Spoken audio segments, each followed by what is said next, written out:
Good morning, good morning. It's a lovely grey morning in January. It's cold, but not too cold. By which I mean it's about, 6 degrees Celsius, a little bit of rain forecast. Did some logging over the weekend. It's great to go out for a whole day and man and chainsaw at one with nature, although nature probably doesn't view it like that. Nature probably wishes man and chainsaw would stay indoors.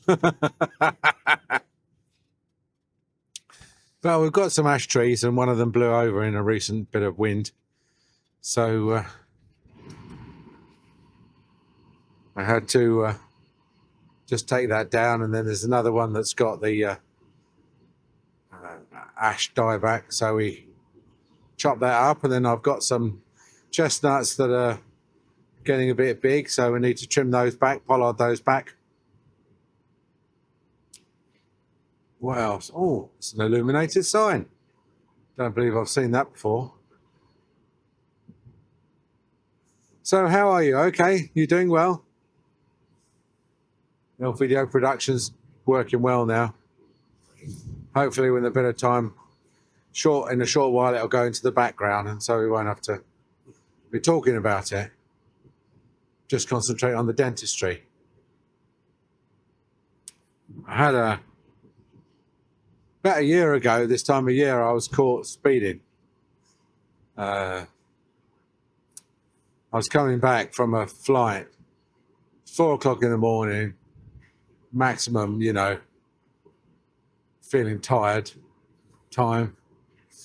missed my turning, took a strange road, which was alternately 30, 50, 30, 50, 30, 50. And I was doing 40 in a 50 zone, except it turned out it had turned into a 30 zone in the fog. And so I got flashed. So, and if you want to go back a year, you can listen to my analysis of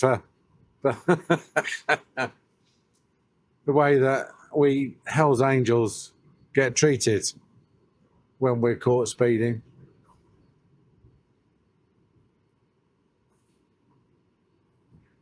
Anyway, it's a year now, so that's 1 down, 2 to go. I've got 2 more to go without getting caught before I can go on another speed awareness course. So I don't think it's going to be a problem again, because as I said at the time, this unique combination of circumstances that led to me setting off a speed trap, whereas I wouldn't normally. So we've got a sort of neighbourhood watch, or what they call a speed watch, where I live, in the town where I live, and sometimes you see them out with their jackets, trying to take the temperature of the speed of the traffic through the town. And, to be honest with you, they're not, how can I put it? The traffic through my town where I live is slow. It's not ever going to be fast. I mean, I'm not saying that someone hasn't gone down the high street at 70 miles an hour at 3 o'clock in the morning, probably 10 years ago, when there was less, or when there were fewer cars parked around. But it's not a big deal. But it's something for the old pearl clutchers to latch onto. It's something where they've got a hook. They've got a career path set out for them in conjunction with the local police community support officers. They get to borrow a speed gun and get together, assemble around somebody's house and have a cup of tea before and after recording and then they can then complain about the speed of the traffic and say that 15% typically of the traffic was going over the speed limit, and speed limit being 20, and that of those 15%, those cars were travelling up to 70% higher than the limit. Now, 70% higher can be, just give me a second to work this out, than 20 miles an hour is 34 miles an hour. So basically down a high street that used to be 30, someone has gone down at 34. Okay, so I think the limit is for prosecuting people is 10% of the speed limit plus 2. So under the old rules, that wouldn't even have been a notifiable occurrence, 34, because 10% would have been 33 plus 2 is 35. So really, they wouldn't have bothered even with 34. But anyway, there's something about the smug, self-satisfied nature, the sort of snidishness about this email that came round from the Speed Watch group, because I've joined the community watch group, which is basically just, again, I mean, I've exposed myself to these people. That's the trouble. I've said, yeah, send me emails about, I mean, really, I'm expecting to how can I put it? I'm expecting to receive emails about, there's been a theft here, or there's been this road's going to be shut. But the road shut thing tends to go more on Facebook. The theft thing seems to be more on there's a WhatsApp group for rural folk who basically just complain about ATV theft and lamping and hair coursing and destruction of gates and hedges and stuff. So really, the community group is really just about imposing your idea of order on everybody else. Reinforcing the idea that nobody should be doing anything unless they've got permission, and the world will be a much better place if you were in charge of it personally. Communitarianism.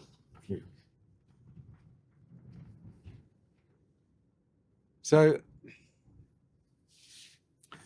anyway, I wrote a reply back, and I said, look, because he said, we're working to keep the streets safe.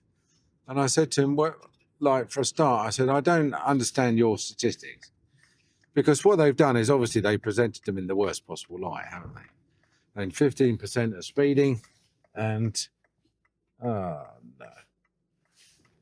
15% of speeding, and up to 70%. Well, I mean, that's a classic misuse of language. You see that really routinely in retail,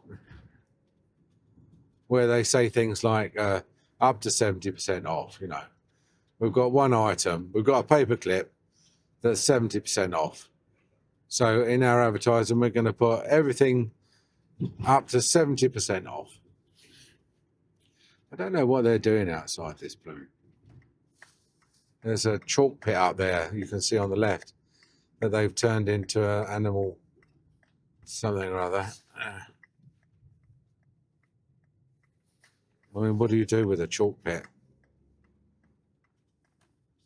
Basically, there's another chalk pit which is used for storing HGVs, cranes and stuff, diggers and that. It's a big, heavy plant park where you can rent stuff. And you don't know it's there. You just drive. I'll show you it. You won't see it, but as we drive past it, I'll let you know where it is.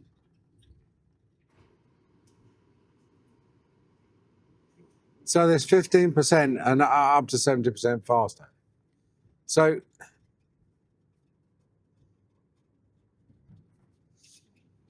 I thought, I'm not going to let him get away with this, because basically this is sort of the really smug way that it's been framed was that it was an epistle going out to everybody who held his point of view and who agreed with him, and who were going to pat him on the back and say, jolly good job, you know.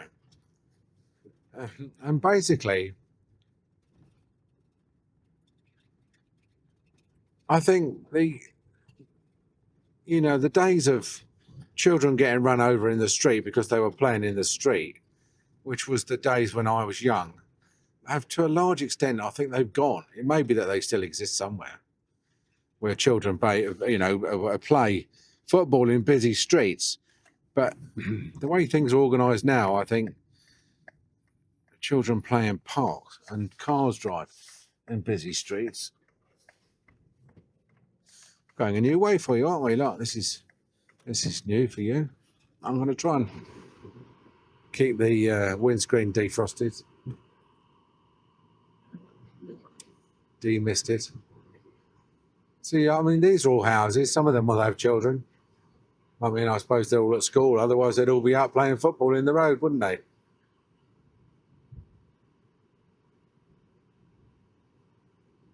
But this campaign to try and slow all the traffic down, I think it's counterproductive.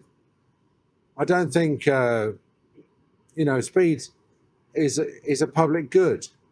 The ability to get from A to B expeditiously, efficiently, and in a timely manner is a public good, and it needs to be preserved against these people who, I always remember the councillor called Simon when I was in Whitstable, and he told me that he successfully managed to get cycling banned from the seafront. There was a lovely, if you're a cyclist, you could cycle miles along the seafront. It was a lovely cycle. And he decided to get it banned because he felt that cyclists and promenaders don't mix.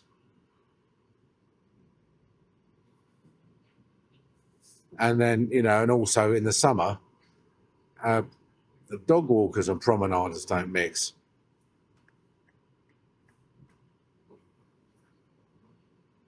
Hello, you're gonna. What's up? What's up? Blue flashing lights.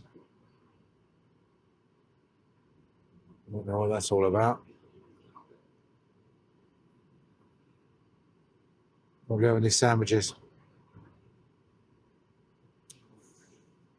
And he just joined the council so he could ban everything.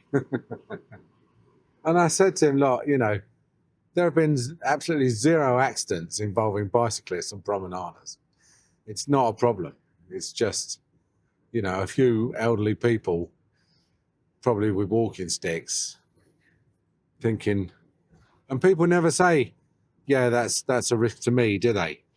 They don't want to say that's a risk to them because really they don't believe it's a risk to them, but they would like to see it banned.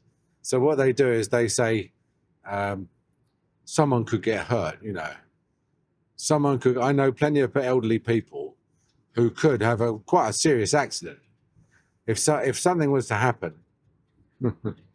So in this country we get it banned.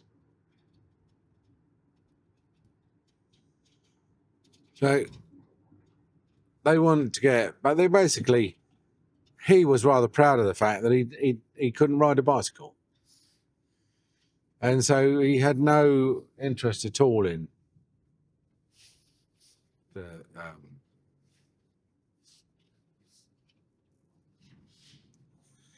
the issue, really. So zero evidence of danger, zero accidents, and zero skin in the game. That's what these people are like for the most part. So I sent him an email back and I said, I don't agree with your half of what you said in your letter because, for example, there's a difference between the average and the mean, isn't there? If he said, like, on average, so many people were speeding, you wouldn't really want to look at the average because that could be skewed upwards by one really, really fast motorist. You want to look at the mode. What's the most often speed? What's the speed most frequently encountered?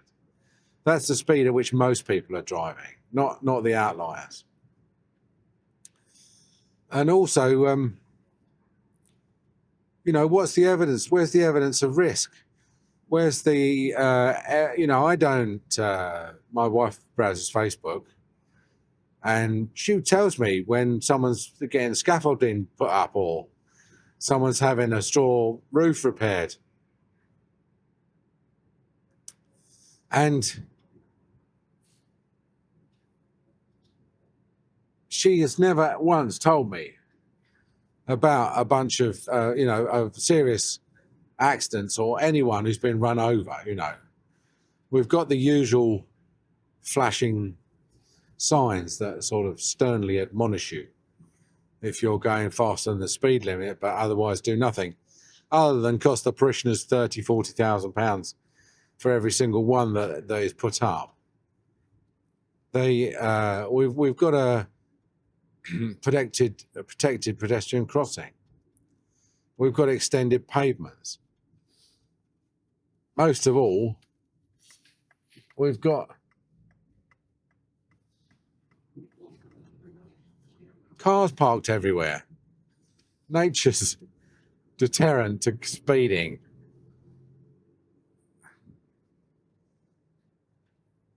So there's no chance. Seriously, I mean, unless the road's absolutely clear and there's literally no traffic, which means not between the hours of about 7 and 9 in the evening, you've got no chance at all of speeding in the high street over 20. More likely, you're going to be stuck in a queue behind some selfish lorry driver who's decided to park outside the baker's to get, I don't know, a donut or something, and has therefore caused a half-mile tailback. That's the reality of life, and these people don't exist in the reality of life. So I thought I'd give him a dose of reality, tell him that I'd like to see the figures, because he's obviously put the worst possible construction on the figures. And someone who wasn't, didn't have a, how can I put it, an agenda, yeah? Because these people have an agenda. They don't look at the situation objectively. Their objective is to reduce the speed of traffic, whether or not it needs to reduce, because they're not looking at the other side of the equation, which is the expeditious delivery of persons and goods from A to B. I mean, if you were in an ambulance and having a heart attack, you wouldn't want to be told that due to some pearl clutchers en route to the hospital, the ambulance had to go at 20 miles an hour the whole way. I mean, speed is good, isn't it? In some circumstances. Speed is not universally bad. When I fly my light aircraft, I'll tell you, when I'm taking off, I'm praying to the baby Jesus for speed. I'm not of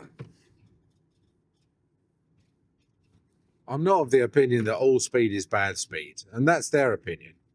And so they see it as their chosen post-retirement job on earth to slow everything down to the speed at which their brain operates. And it's 19 miles an hour, and there's this, I don't know what it's collective narrative that the fastest that the human being's brain can cope with things coming towards them is 19 miles an hour, because that's what we were built for. That's the fastest we can run or something. I don't know.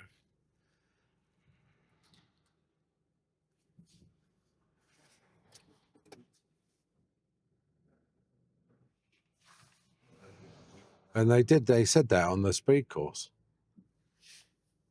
They sort of slipped it in. And because I was surrounded by post-it notes saying, shut up, say nothing, I decided not to intervene and to interpose a question on whether he'd really just said that we should all be driving at 19 miles an hour. And it's not helped by the alliteration in the phrase 20's plenty. It rolls off the tongue. You know what I mean? It's like, oh yeah, that's got to be right. Because if it wasn't right, there wouldn't be such an alliterative catchphrase for it.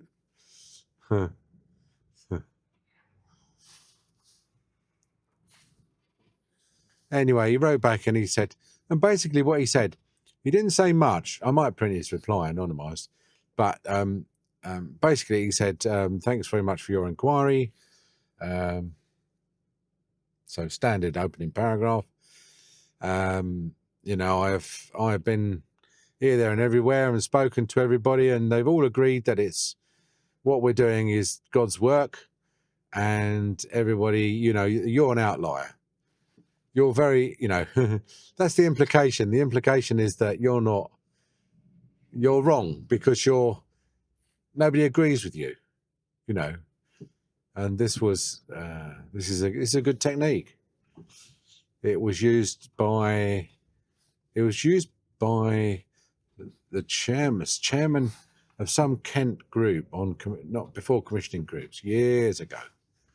I was on a committee with a guy called Hugh Winston and another dentist, and there were the three dentists of us on this committee.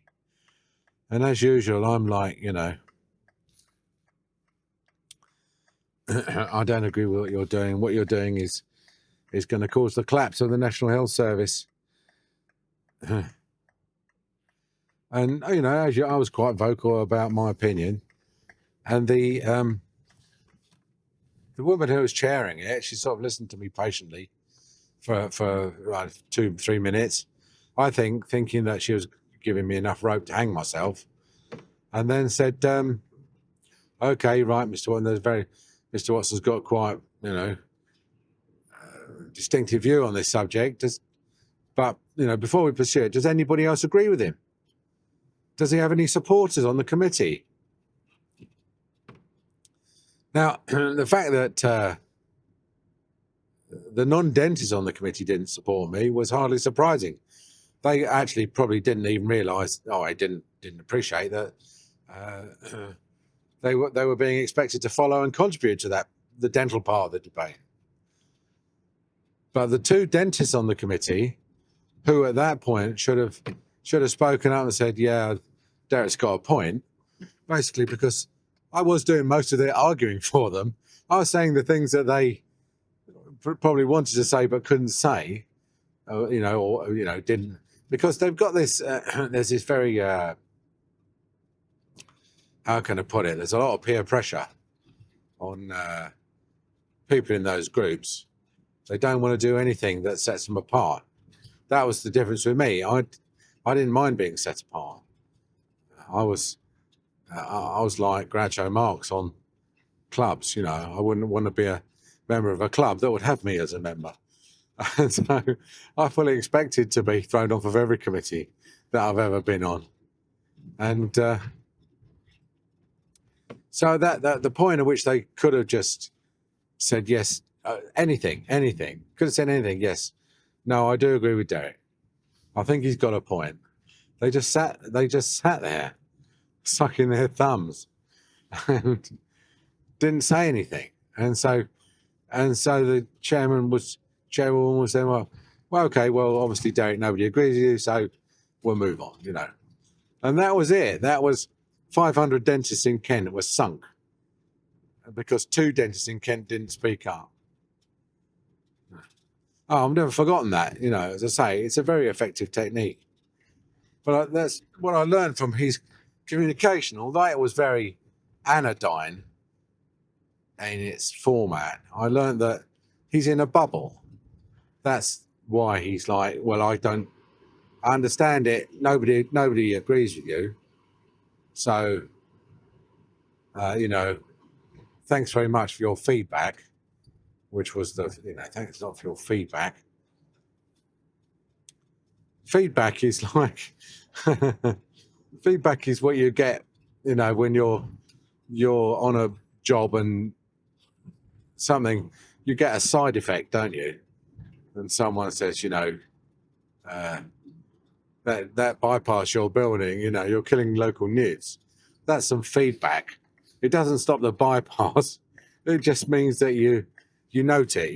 Yes, sorry, we've killed some newts. Okay. Feedback is like a consultation. And Ken Weech always said a consultation is, the government never holds a consultation until they know the result.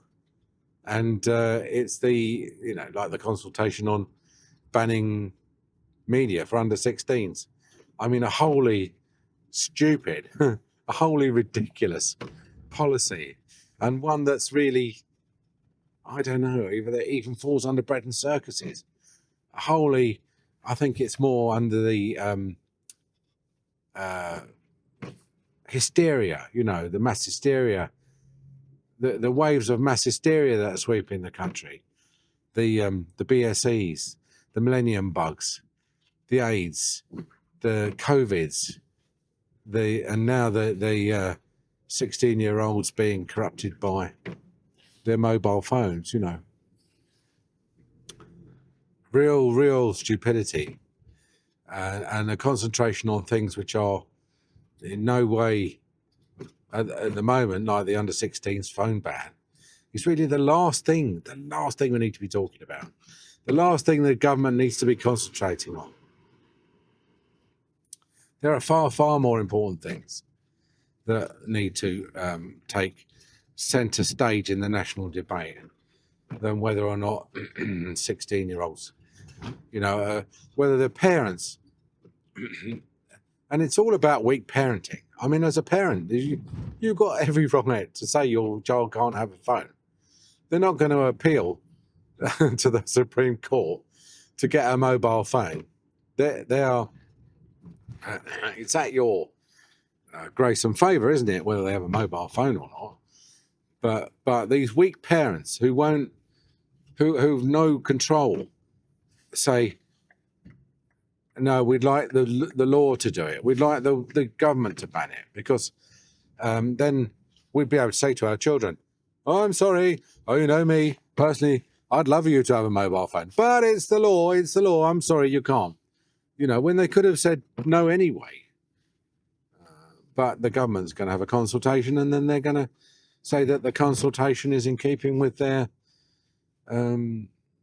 their idea to follow the Australians, who are always the first in any sort of intrusive, anti-libertarian surveillance and confiscation and banning technology. The Australians seem to be the most. I don't know why, because we've got this attitude, we've got this opinion of the Australians that they're sort of fun-loving surfing bunch, and yet they're not. They're basically a bunch of fascists. Apparently, I don't know, and we are like we're fascist number 2 in line. It's possible it's possible the public will rise up, and the government won't do it, and so, or rather, they will do it, and then they'll have to perform a U-turn. But if they do that, then they're going to have to ban VPNs. Because a VPN is a way of not appearing to come from this country. So if you're a child and you want to go on Pornhub, and you do it from a UK internet address, it's child's play, and they're free to download a VPN and just say, no, make my computer look like it's in Germany, or make my computer look like it's in Romania or somewhere, and all of a sudden, Pornhub age control, where it is gone, it's vanished straight in. And it'll be the same with mobile phones. They'll all just work through VPNs. So then they're going to ban VPNs, and then we'll just end up being like any other. Then we'll just end up being like North Korea and China, won't we? And Iran. It'll just be, next thing you know, they'll be turning the internet off. So it's the camel's nose under the tent, all right? Just bear with me on that. Anyway, I'm not going to reply back to him, because he's not capable of, he's not amenable to persuasion. Do you know what I mean? He's not capable of understanding a viewpoint that's opposite to his. They're like, all speed is bad. All speed is bad. They would have us driving at 5 miles an hour if they could, except that all the food would be bad by the time it got to the supermarkets, and and the traffic would be like chock-a-block because everybody would take 2 hours to drive to work. So, but they don't think of that. You know, these people, they're just all right. I'll talk to you soon. Bye.